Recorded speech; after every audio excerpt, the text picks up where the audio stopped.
प्राणाचं दान दिलं त्यानं, वसाडाचं रान झालं जी.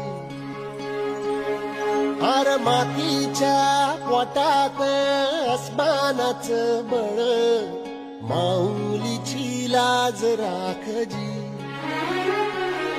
या मिनमिनत्या दिव्याला तू साकड घाल, या तळमळत्या जीवाला ते जाणीव खोल.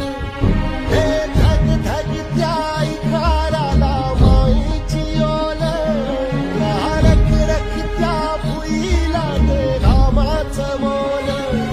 ओळींनी पेरणी घडून जिंदगानी